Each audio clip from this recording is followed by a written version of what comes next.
Who wouldn't know? It's Strano Claus. That's what you wouldn't know. You thought it was Santa Claus all these years, but no, in the Golf Kingdom, I'm Strano Claus, and I'm bringing you gifts to help your game here on our Christmas show.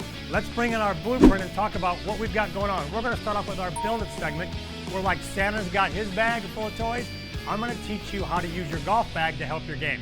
After that, it's the Kiss segment, and you know what? We're going to go out on the course to give you something simple to help your short game. Then jumping down to swing analysis. You know, Santa's the jolly fat man. Well, I've got something I want to talk about in the swing analysis segment to help you if you're a little round in the middle like Santa Claus to improve your game. That is the trip to the golf matrix where we look at the numbers of golf. And as always, we're going to close with Time to Rise, and it's a special Christmas edition of Time to Rise. Are you ready? Because it's time to build here in the Golf Kingdom. Welcome to the #1 golf variety show in the world, the Golf Kingdom. Are you ready to build your game? Here's your host, Rob Strano. Well, that guy comes down the chimney. He's got a giant bag full of toys, and I've got a drill using your golf bag to help you improve your game in our Build It segment on our Christmas show. Let me grab the golf bag here on the set, and as always, like you know, this is the bag from my alma mater, Centenary University, and what you need is you need your bag empty. So I got to pull some of our things out of the bag here because I really don't want, you know, a bag full of stuff when I do our little drill here. So let's get the bag empty. So you want your bag empty to do this drill. Now, 2 drills here are going to help your full swing and your short game. I'm going to start off with the short game one first because it's one you can actually use to hit balls as you practice it. What you're going to do is, in Daredevil, come to the big screen here for me. What you're going to do is you're going to lay your bag down this way. So you got your bag laying down here. You can actually, on this one, have your bag full of clubs. So I'm going to grab my high toe 58-degree TaylorMade wedge here. What you want to do is you want to get your toes in underneath the bag. So I'm real close to the bag. The error that we see in short game is as players come back, they whip that club behind them. It's a reoccurring theme we see in coaching players is that club goes this way. And in short game, you don't want to get it too far behind you because then you have no angle of attack and you're stuck coming down and you hit thins and fat shots. So we get the bag in underneath our toes. My toes are under the bag. I get my club right here, and if I whip it inside too soon, see, I hit the bag. So the great thing is, it makes me have to take the club just a little bit inside going back, and then I come down and I'm on a good path. I don't want to bump the bag. Now, I don't want to go out here either. So you want to get set right on top of the bag, toes under the bag, and come back as close as you can to it going back, and as close as you can coming through, and that will fix the path of your short game and your chipping, and you'll become better at hitting clean, crisp chip shots because the club won't wing behind you. Now, the second drill is a full swing drill, and that's where you want to really have the bag empty because you're going to hold it and swing it.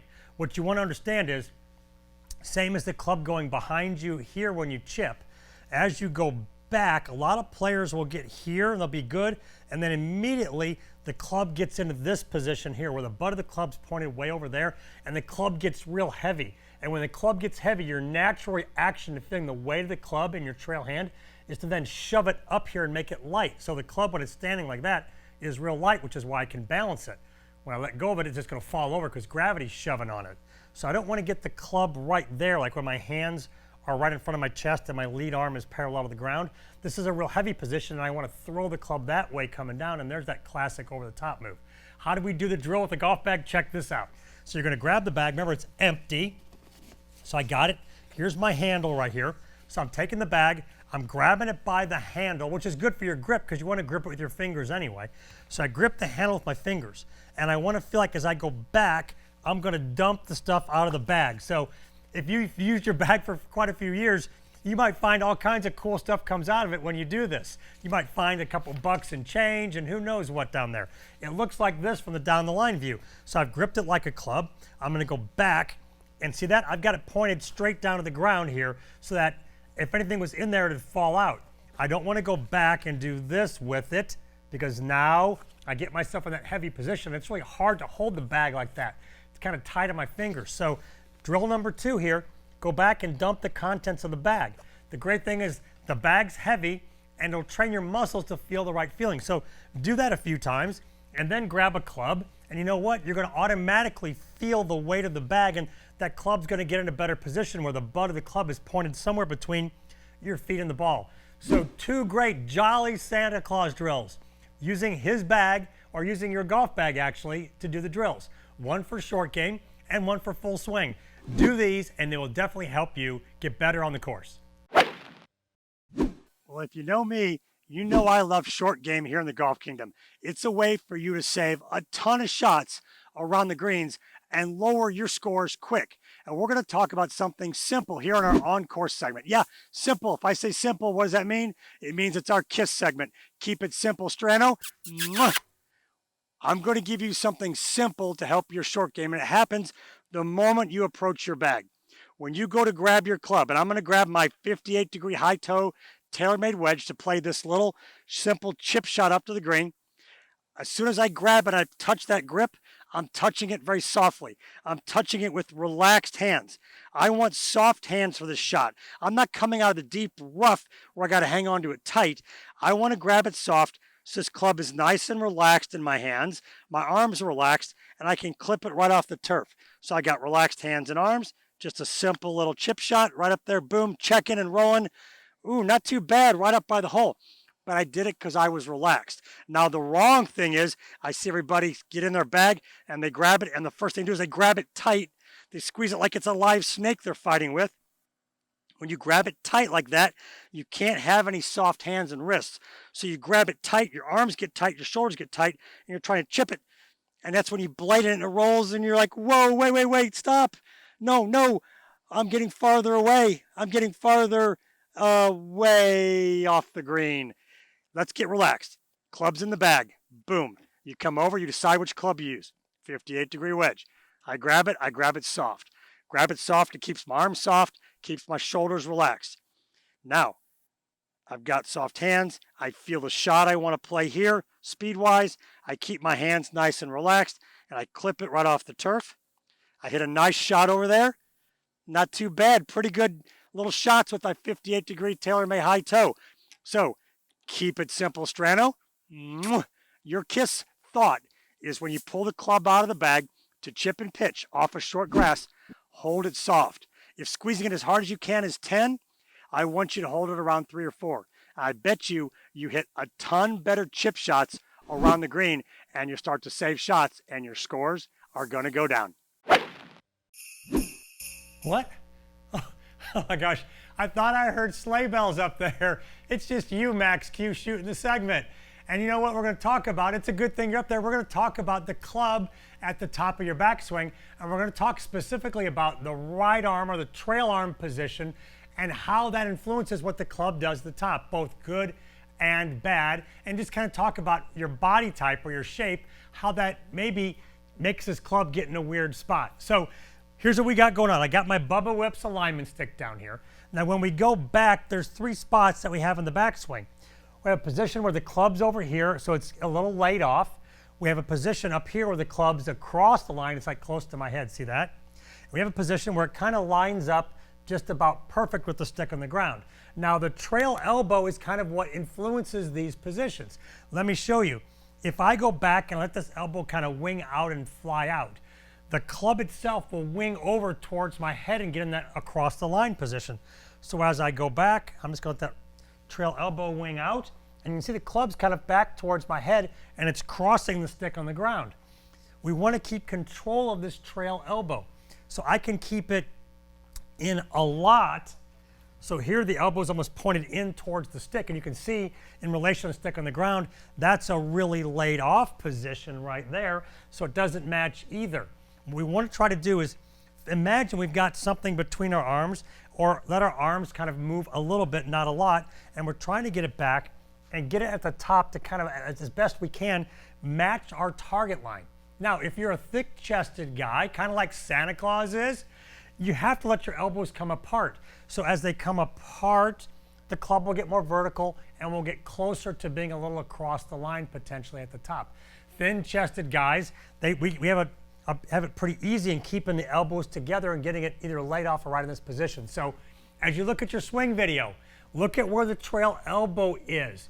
If your club is way across the line and this elbow's out, try to get it more in. If the club's really laid off and it's too much in, let it come out a little bit.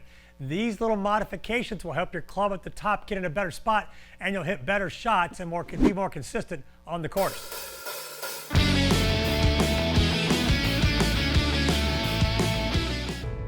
Want a golf tip that will really make this game easier? Okay, here's mine. The fastest way to get good is by finding a great coach. And the fastest way to find that person is through golfchannelacademy.com. It'll match you up with the best coaches in your area. And now you can even schedule a new student assessment. So, what are you waiting for? Schedule a training session with your local coach, Rob Strano from Strano Golf Academy in Destin, Florida at stranogolf.com. Welcome back to the Golf Kingdom, and now let's get into helping your putting. And I want to talk about something that I work with players on a lot as I make great putters out of them, and that's the tempo of your putting stroke. And I want you to understand that hitting a putt is not like using a hammer and driving a nail. It's more like using a paintbrush. And I've got a couple of little props here to help you see that. So let's first start off with the hammer and the nail part. So I actually have a 2x4 with a hammer and a nail. So when you're putting, you're not actually going back and like driving the nail. You're not going back slow and then whacking the nail. But I see a lot of putting strokes that go back real short and then they just whack it like that. And that's a hard way to control speed, because sometimes you'll go back short and hit it hard, and then when the putt's real close, you'll go back real short and hit it soft.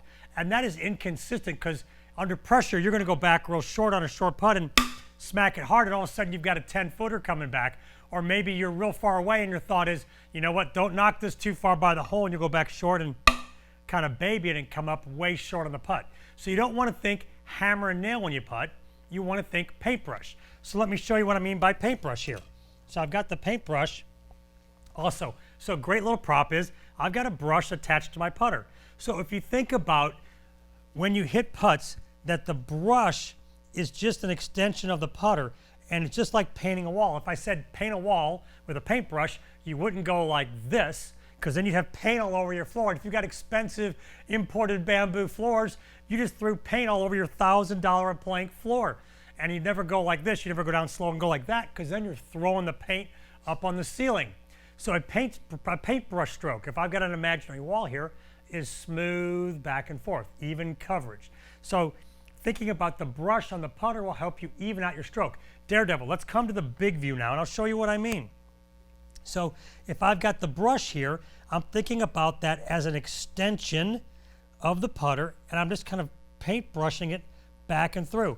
Boom, right in the middle, perfect putt. Once again, here we go. Just a paintbrush stroke, back and through, nice and smooth. Hit it again. Now, the error would be opposite of paintbrush, like I showed you, going back and then doing that. So this wouldn't be how I would paint, and I'm going to aim to the right of my target here. I would not paint like doing this.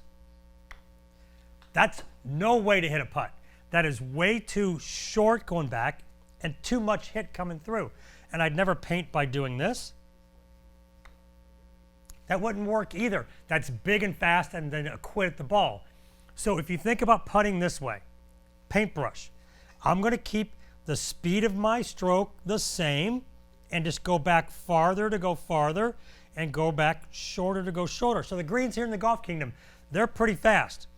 This little 6-footer here, I do not need to take a big backstroke to make it go 6 feet. Boom, right in the middle. Paintbrush.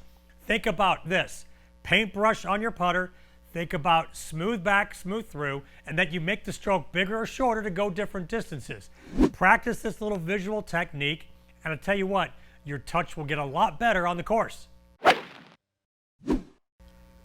Santa Claus is coming to town.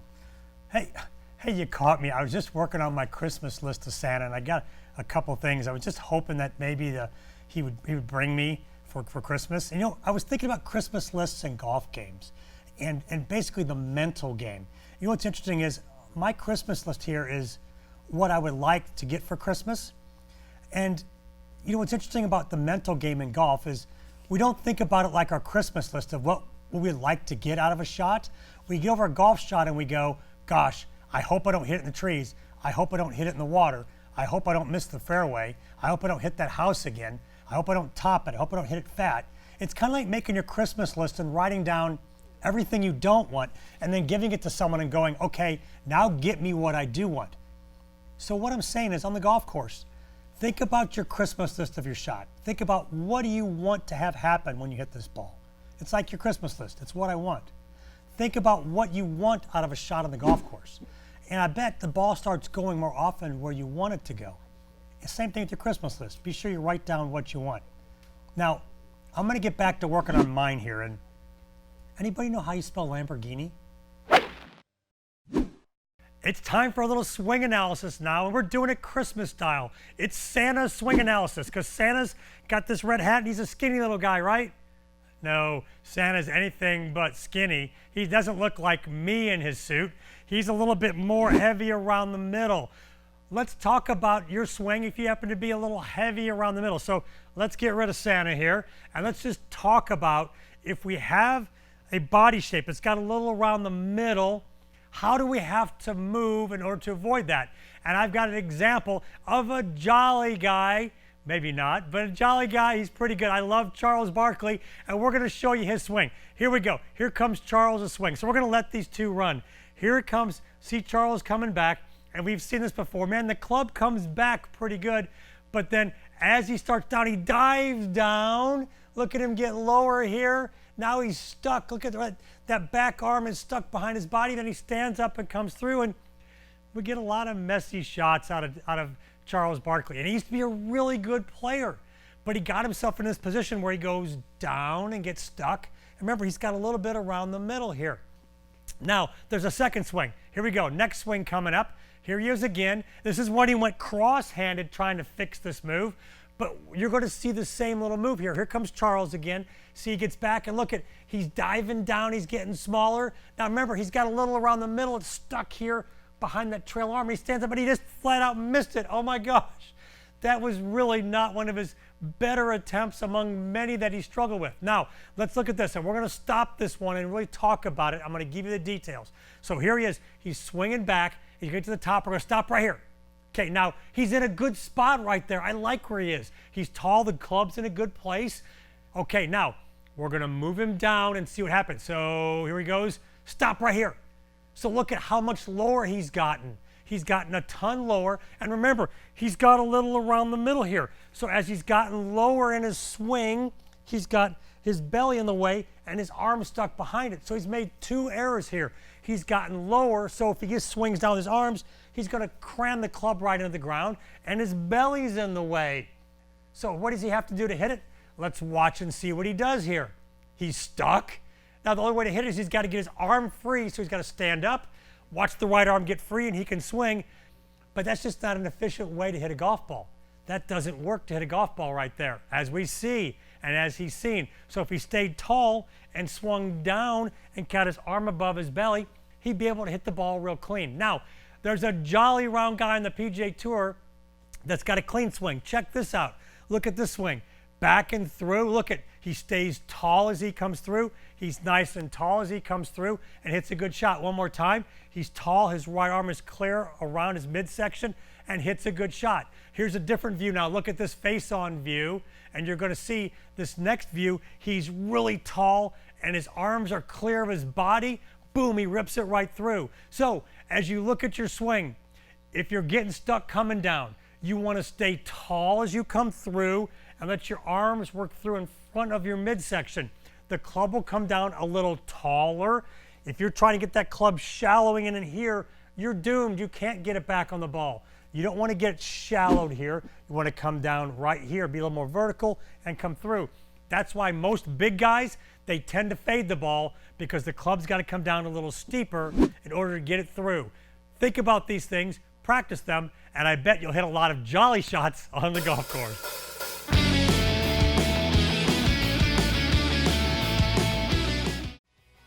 Alexa, open Golf Kingdom. Welcome to Golf Kingdom. Here's your golf tip of the day.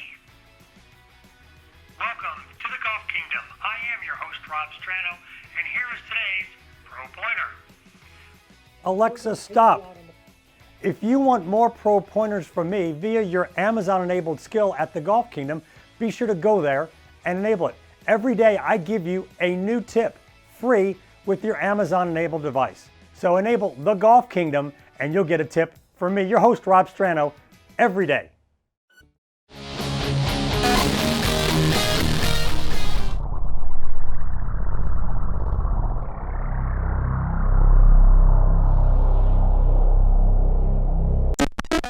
Welcome back to the Golf Kingdom, and it's time to take a deep dive into the golf matrix. It's where we look at the numbers of golf. We get the Flight Scope monitor data, and I've got my friend Alex Trillo at the Flight Scope Studios. What's going on, Alex? Thanks for having me on the Golf Kingdom, Rob. Okay, my man, what are you going to tell us here from Flight Scope? So let's talk about some little nerdy data with Flight Scope today. I have some tour data here from Matthew Wolff, recent winner on the PGA Tour, 3M Championship. And here's some data that I got from him in a practice session when he was back home with his coach, George Gankis. And one of the things that's going to jump right out from the screen is this club head speed, 7-iron, 107 miles an hour. So it's really producing a lot of speed. We got a ball speed of 142, and this is speeds with a limited flight golf ball. A spin rate of 62.96, and then we have this number down here, this really nerdy number, 26.8 spin loft. So what is spin loft? So spin loft is the angular difference between angle of attack and dynamic loft. So if I were to take, I'm going to show you a little cone here. So I take my hands, let's say that this vector, let's call this a vector, is dynamic loft, which is a loft that the club presents to the golf ball at touch. And then we have angle of attack, which is this vector. So we kind of create like a little gator chop. This bottom vector is angle of attack, and that's just the direction that the club is moving at impact. So if we increase this angle, or this spin loft angle, the wider this gets, the more spin we create, or the more friction we create.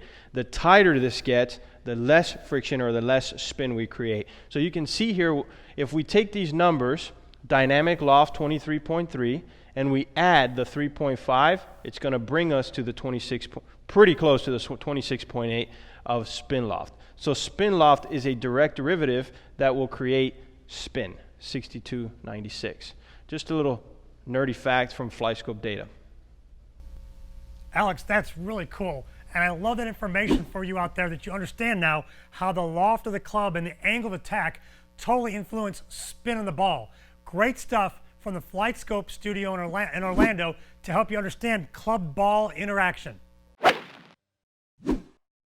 Well, Santa Claus finishes his trip around the world by delivering toys to everybody. And the question is, do you finish your golf swing properly? And I'm going to give you two options to finish your golf swing. One thing we always hear is you always want to get to a full finish. Number one, because it's easy on your body. And number two, because it keeps your speed through the hit. But some players struggle physically to get to a finish. And I'm going to talk to you about two ways to get there that will help you regardless of which one you do. Now, let's zoom down to my feet. I want to show you what I'm talking about. So we can come to a finish where we're up on what I call the kickstand finish, completely up on the trail toe. But if you struggle with mobility, a finish that's acceptable as you come around, and you have what I call the compressed finish, where you have compression in your shoe right here, but the shoe has come around to get to the finish. Now come back up on me to talk about it. The importance of the finish is we're trying to get around and keep our speed. So in order to do that, the whole trail side's got to come around. The mistake everybody makes is they get here and this sticks and they won't come around, so they'll stick this because they can't get to the kickstand. They cannot get themselves fully around this way, up on the toe and fully on the lead leg. The lead leg has got to grab you in the finish.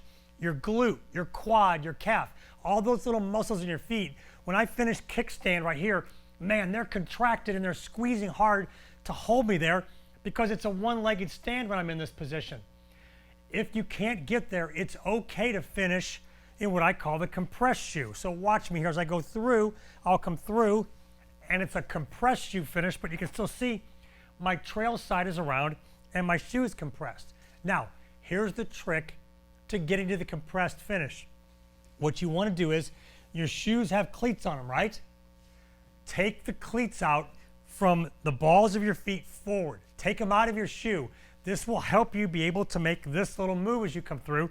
Stay compressed on the shoe, but get the trail side around. It's a little trick right there. Just be careful when you're walking that you don't slip because you don't have cleats there. But not having cleats will allow you to spin this around and get to a finish. So I can get around and be in that little compressed finish if I can't get to the kickstand.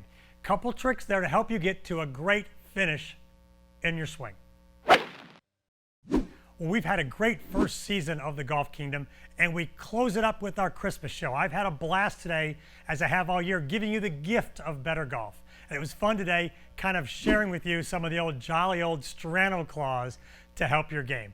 Now, as we get ready to celebrate Christmas, whether you're celebrating a faith side of it, a family side of it, I want you to bring them all together, because as it says, "For unto us a child is born" in Isaiah. I want you to focus and get back to that when it comes to celebrating Christmas. Celebrate on that child and also find your inner child. Get back to the fun memories you had of a kid at Christmas and let those be what you grab this year and celebrate as Christmas comes. And it's a great time of getting together and sharing and giving gifts and enjoying smiles and fun. Now, as I said, it's been a great first season. We've done awesome stuff on the Golf Kingdom, and hopefully you've joined us on social media out there on Facebook and Twitter and Instagram, on YouTube. You've gotten the Alexa app where you get the Golf Kingdom tip from me every day. But I want to kind of close down with this little tribute video, this little montage of a little bit of the crazy fun we've had in season 1 of the Golf Kingdom. Thanks for being with me.